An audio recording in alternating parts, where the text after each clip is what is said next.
what I'm going to briefly do this morning, and it is going to be a bit of a whistle-stop tour, is just go through three of the key frameworks that are being used at the moment to discuss responsible research ecosystems. These are responsible conduct of research, or RCR, open science, and responsible research and innovation, or RRI. And then going to talk about how these frameworks really link into issues of data management. And then I'm going to talk a little bit more about the roles that data stewards can play in enhancing responsible research ecosystems. At any time, if anything is unclear, please do drop something in a chat, and Joy will flag it up to me. So please don't wait till the end of the session if something is unclear. So anyway, just to start out, why are we talking about this in terms of data stewards? I think for many of you, talking about responsible research is not going to be a surprise. It is, of course, an integral part of how we are understanding research in the current times. However, it's important to recognize that responsible research is not just about producing high quality data. The way people are thinking at the moment is really pushing this idea of responsibility beyond just high quality data and robust research, but thinking about research as responsive to societal needs, and research that prioritizes the importance of avoiding causing physical, social, or environmental harm. This is underpinned also by the understanding that research is largely a publicly funded endeavor, and therefore research is a curator of public funds and should responsibly manage the resources that it's allocated to ensure that there's the best return on the investment by society. The way we're thinking about responsibility these days is that it's not just a personal endeavor. We're moving away from the idea of the bad apple and the lone scientist, and recognizing that responsible research is a community activity. And it needs the involvement not only of the institutions, but also of the global research community. And in order to achieve these responsible research and innovation ecosystems, researchers need to work within their institution and within national and international systems. And not only with other researchers, but with all individuals who are involved in these research ecosystems. And therefore, we're thinking about responsible research and innovation as a communal endeavor. The way we're talking about responsible research is really guided by a number of key norms and values. And for many of you, these may be new terms, but the content behind it probably is not very new. So the key norms that really guide these discussions about responsibility are beneficence, which is the idea that research should positively contribute to the benefits and the good of society. The converse, non-maleficence, which is that research should not cause harm. Dignity, in that research and research environments should contribute to the dignity of individuals and societies at large.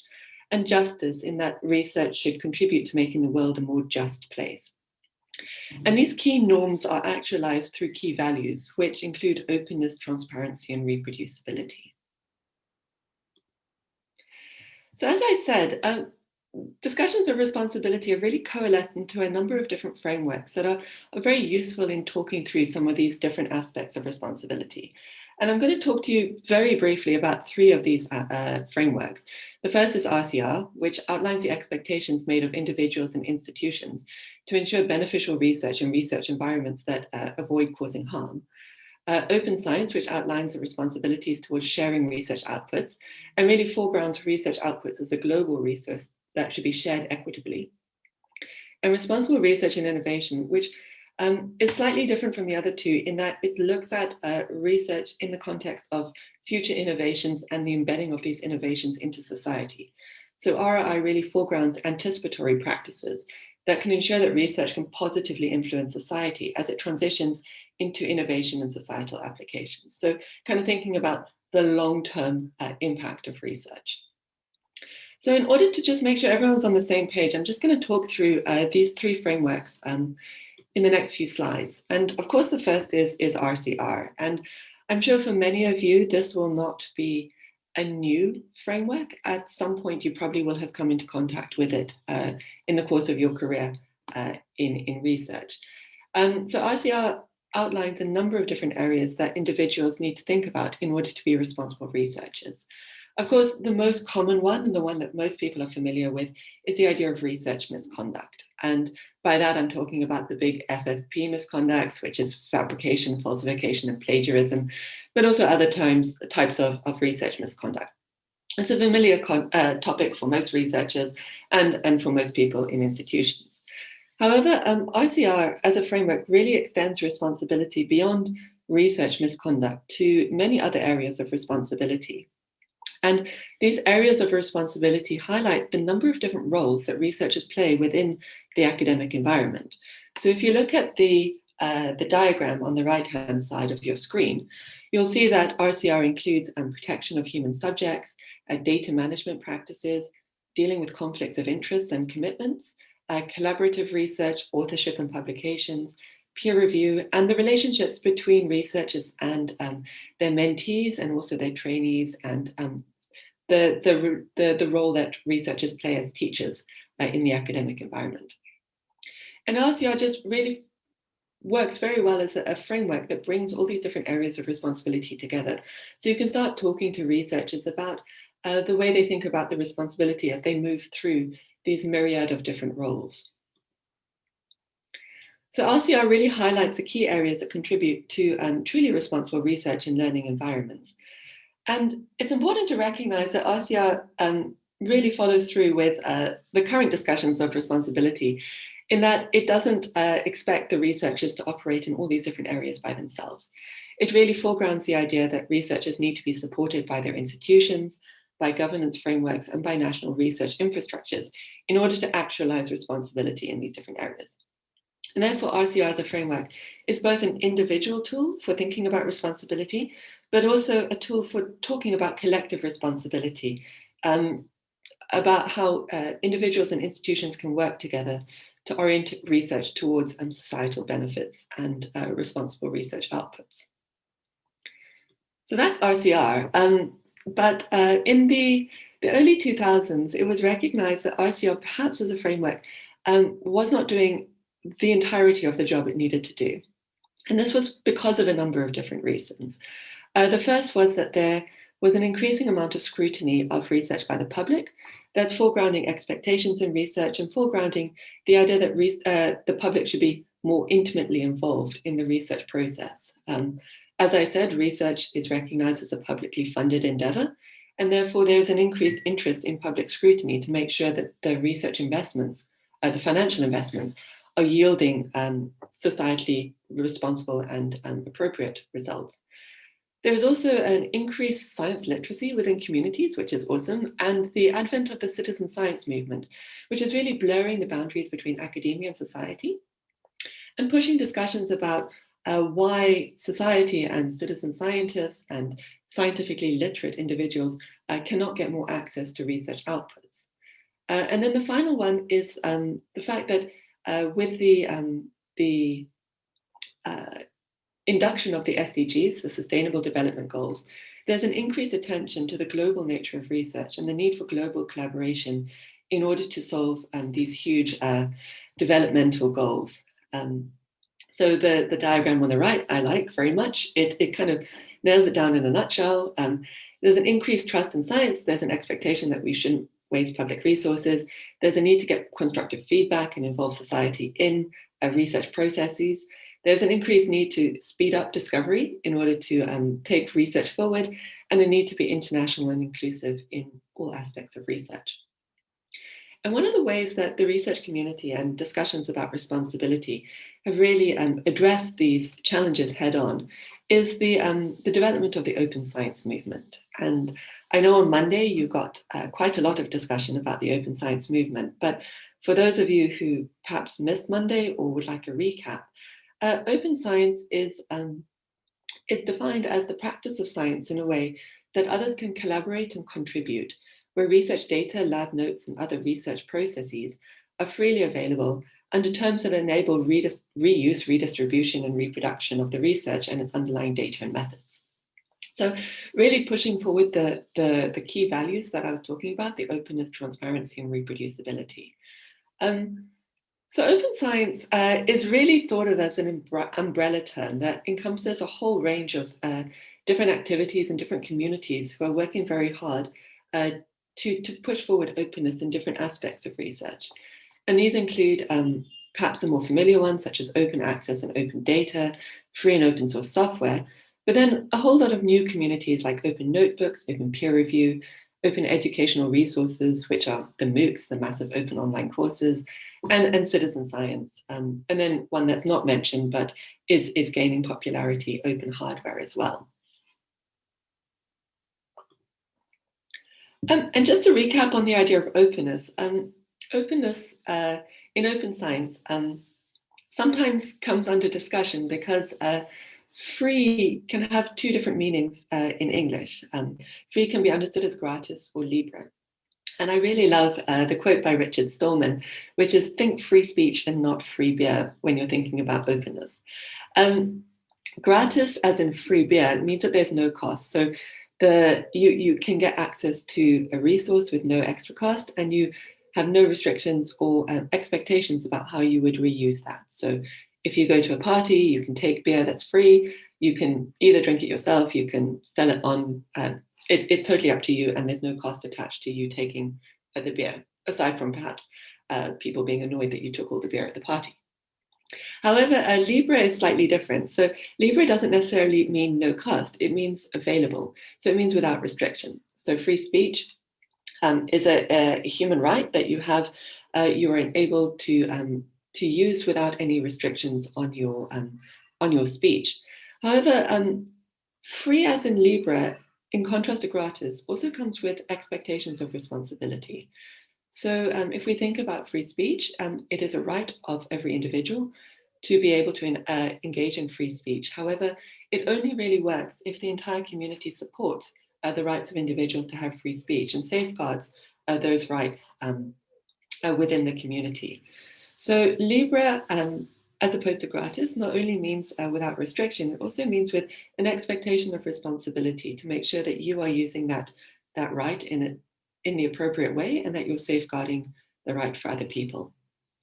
And I feel that underlying current of responsibility really underpins the open science movement, because open science only really works if we're making sure that the resources that are available are also being used in responsible ways by other members of the community. I'm not sure if you saw this slide on Monday as well, but I think it really helps in thinking through openness. So openness can sometimes be a very scary concept for researchers because it comes across sometimes as the idea that everything should be totally open at all stages of the research life cycle, and you should be thinking about all aspects of openness at all times. And I think it's sometimes very useful to pass it down and show that you will be engaging in different types of openness at different stages in the research life cycle. So as researchers start their research projects, they might be thinking about open data more as they plan the acquisition, the cleaning, and the exploration of the data that they're gathering. When they're starting to model, refine, visualize their data, they might be using open source software to do so. As they're starting to present and share their results, they might be thinking more about open access. And then as they finish up the research project, they might be thinking about how to make the research materials open. So really thinking about openness as a number of different sets of activities that would be enacted at different stages of the research life cycle. I always include this slide when I talk to researchers about openness, because I think it helps to link the two frameworks together, so RCR and open science. And because I think of openness as a kind of turbocharging of responsible conduct of research, that engaging in open science practice just allows you to be even more open, even more responsible in the course of your research life cycle. And I think that the different aspects of open science really map very nicely onto the RCR framework. So for instance, open data and open methodologies can improve transparency and reproducibility in research, which can really help in safeguarding against research misconduct, about protecting human and animal subjects, about being transparent and efficient in your data management practices. Open science tools, which we've seen a lot of in the last few years, help with collaborative research, open access and open publishing, leads to improved credit, citations, collaboration, and the availability of research outputs, which enhances responsibility in authorship and publication. Open peer review is changing the way we're thinking about peer reviewing. And open science and open lab books are increasing transparency in research, which really helps mentor and trainee relationships, because it allows student scientists, student researchers to be able to scrutinize research practices of their mentors, of people that they would like to model their behavior on. So it really helps them to understand what to do at all stages of their research processes. So the third framework I wanted to briefly talk about is RRI. This is quite a new framework in contrast to the other two. It's only been around for it's been around for less than 10 years. But RRI is, as I said, focusing on ensuring that the downstream products of research are appropriate to society and will enhance the beneficence of research as it transitions into innovation and becomes embedded into societies. So RRI, as a definition, is a transparent and interactive process by which societal actors and innovators become mutually responsive to each other, with a view on the ethically acceptability, sustainability, and societal desirability of the innovation process and its marketable products. So what RRI really foregrounds is the importance of engaging with society during the research, so that society can have a discussion with researchers about how research and the downstream innovation products can be shaped to best address the challenges within a particular society. And RRI is becoming increasingly influential in understanding how research transitions into innovation and into societal applications. So why talk about all these in a data steward course? As I said, and as I hope it is already very apparent, is that RCR, Open Science, and RRI all hinge on the responsible management of data. And particularly Open Science and RRI rely on responsible management and reuse of data, both during and after the research process and after the original researcher has ceased to be involved in the research project. And what we need to do is to foster an understanding of how responsible research and innovation can be discussed in a way that includes an awareness of how data moves beyond its point of creation and into new spaces of reuse. And I hope by then you're thinking, aha, this is why we're talking about it with data stewards. So what is urgently needed in order to make sure that we are embedding these frameworks responsibly and we're creating responsible ecosystems is that we need to have a critical scrutiny of data and data infrastructures at all stages of research and also post-research. And because of this, I think that data stewards do actually play a really key role in developing these responsible research ecosystems. I feel very strongly that data stewards are in a unique position to influence responsible research and innovation through their unusual roles in the institution as both embedded in research projects and in discussion with researchers, but also understanding the research infrastructures of the institution and how those infrastructures link into broader data management infrastructures. So data stewards can play a number of roles. They can be champions of responsible conduct of research and open science amongst data producers and data curators. They could be developers and managers of institutional data management systems, thereby controlling data after the research project finishes. And they are integrators of institutional infrastructures into broader data ecosystems, thereby enabling but also scrutinizing how data travels beyond institutions. So in terms of the three frameworks, if you look at the diagram on your left, I think that there are a number of different roles that you can play that directly tap in to the different frameworks. So in terms of RCR, data stewards can assist researchers with responsible data collection and management. In terms of open science, they can ensure that institutional data collections are openly and responsibly curated. And in terms of RRI, they can enable responsible reuse of research outputs. So three different areas that are all incredibly responsible in terms of responsible research. I just wanted to break this down a little bit more, thinking about how data stewards can engage with the ethics in these different frameworks and what kind of concrete roles they could play in enhancing these different frameworks. And the first is thinking about data stewards and RCR. So, of course, data stewards play a key role in being champions for researchers to be responsible in all aspects of research. And one of the important areas of RCR that I think needs to be flagged up more is that RCR foregrounds the need to be mindful in all research decisions. So in all decisions involving research and data.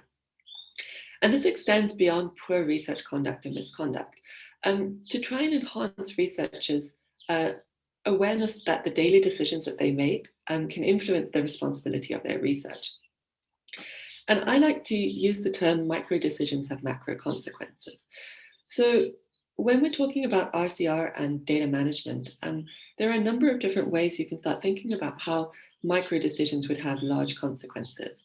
So for instance, researchers need to be aware that biases in data selection and algorithmic design can lead to long-term implications and long-term harms. The use of proprietary research tools such as software can influence the transparency and reusability of their research. And then decisions about language of metadata, data, the selection of publication outputs, they can all influence the access by communities of researchers and the public, not only in resource-scarce areas, but in non-English language environments or in low technical literacy communities. So thinking about how all these tiny decisions that are made in terms of research conduct, data management, publication, peer reviewing, and so forth, can really impact on the amount of responsibility that and the amount of openness that can be enacted within a particular research project. So I think data stewards can play a key role in enhancing RCR ethics within their institutions by thinking about different ways to engage with researchers in their discussions, their daily discussions. So you could highlight the awareness that justice, inclusivity, responsibility, and openness are key components of responsible data management practices. You could work with researchers to develop data management plans that reflect these key norms and values.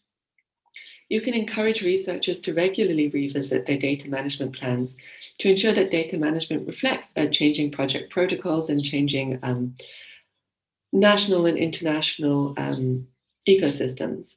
And you could provide an additional link in collaborative projects by connecting with data stewards in collaborative institutions to make sure that the data management plans, the data curation, and so forth really reflect the needs of all partners, all stakeholders within these collaborative projects.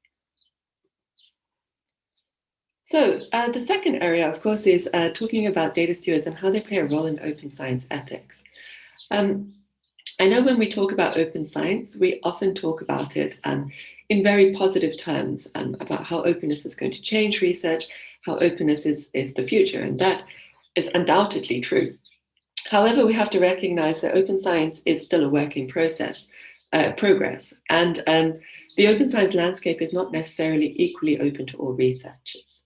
For instance, some researchers are blocked from using open science resources due to infrastructure problems, due to language, due to geo-blocking, and so forth.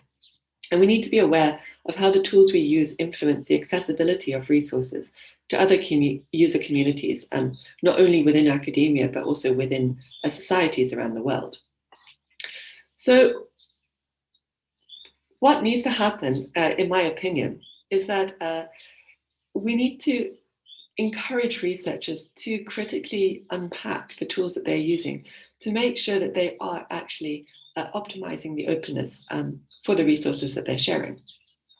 And it's also important to recognize that the problems about openness also extend to discussions about FAIR.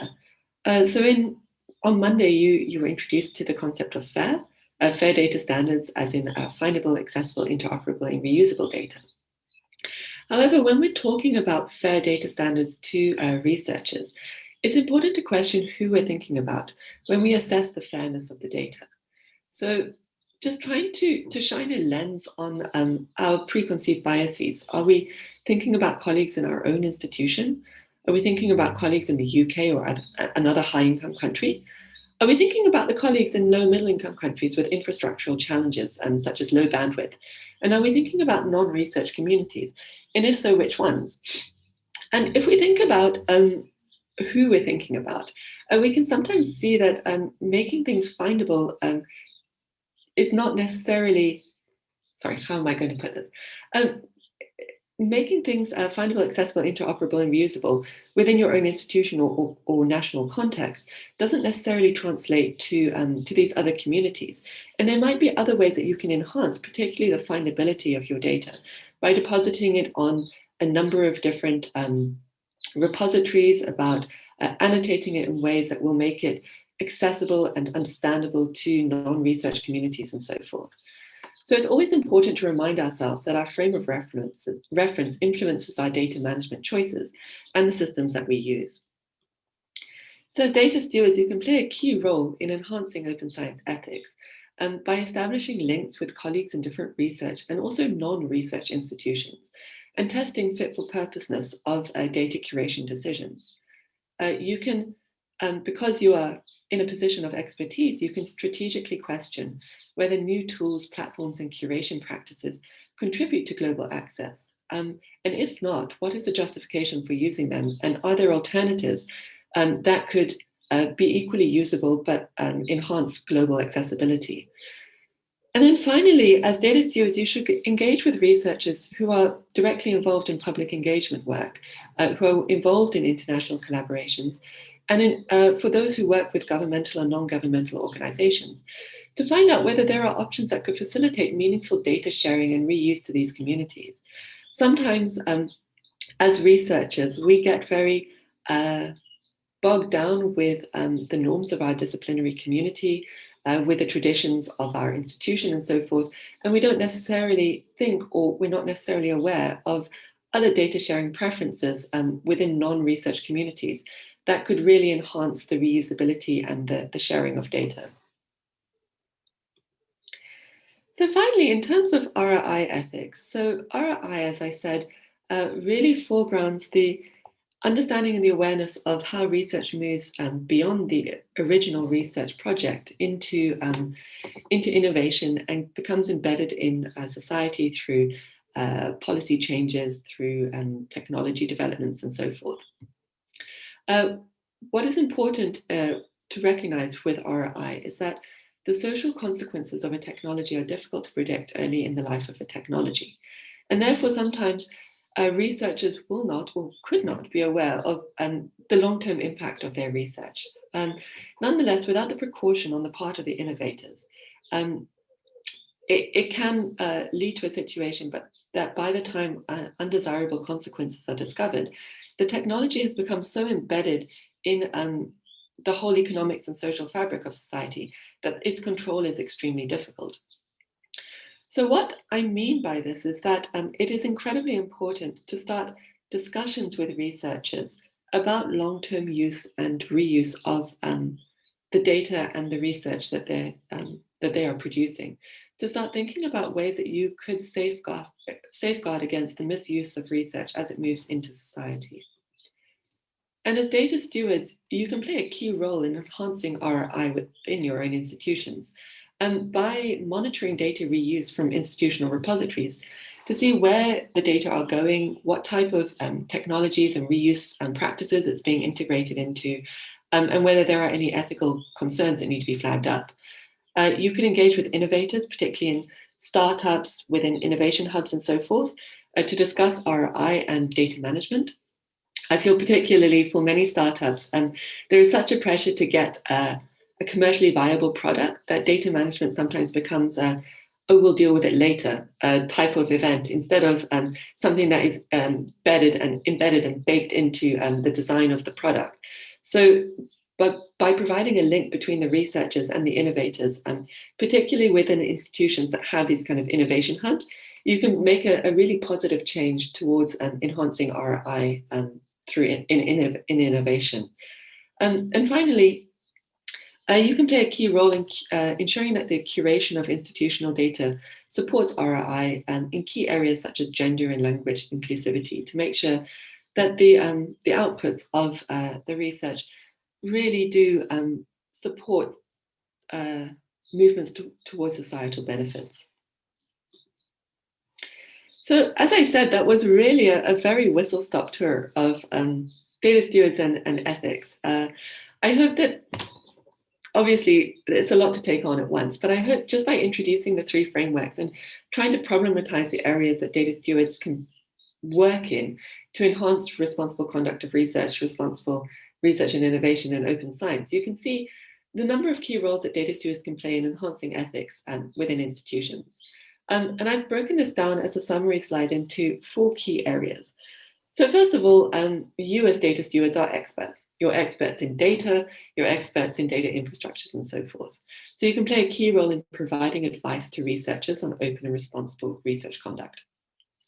As people who understand and curate infrastructures, you can ensure that data sets and data infrastructures facilitate maximal global accessibility.